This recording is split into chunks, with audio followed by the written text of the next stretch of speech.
donc à Crépy, je suis arrivé en novembre 1964, où j'ai commencé à travailler comme maîtreur dans cette entreprise. J'y ai travaillé pendant 30 ans. Et c'était pendant que j'étais dans cette entreprise-là que j'ai eu l'occasion d'être contacté par le président des ACPG, les anciens combattants prisonniers de guerre, afin d'essayer de recenser tous ceux qui sont susceptibles d'être allés en Algérie. Ce que j'ai fait, j'ai reçu 200 réponses. Nous sommes donc arrivés à 200 CATM.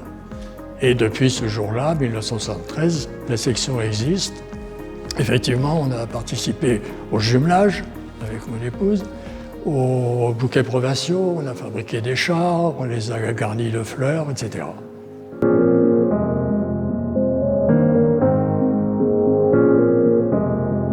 Alors moi, ce que j'affectionne particulièrement, c'est le lien que je puisse avoir avec des amis, avec les parents évidemment, et à plus forte raison également avec les anciens combattants dont je suis maintenant le responsable. Moi, ce qui m'importe, c'est qu'effectivement, entre nous, on ait d'excellents rapports.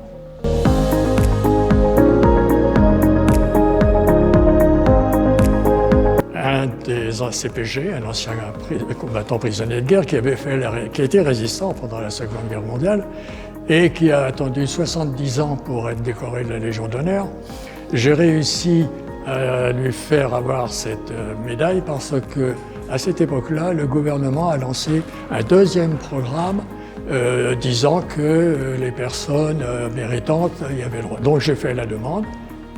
La médaille lui a été remise et effectivement, j'ai été invité, avec mon épouse d'ailleurs, à Beauvais, où la médaille de la Légion d'honneur lui a été remise par monsieur le préfet. Et ensuite, j'ai eu la chance de pouvoir le décorer ici, à Crépy, au Monument aux Morts, du mérite fédéral, ainsi que monsieur Triolaire. Il était conseiller municipal à Crépy.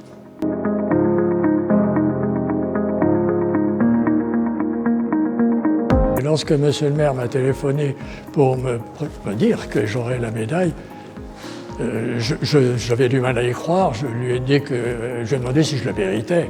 Il m'a dit que oui. Donc j'en suis vraiment très très heureux. C'est un très grand bonheur pour moi.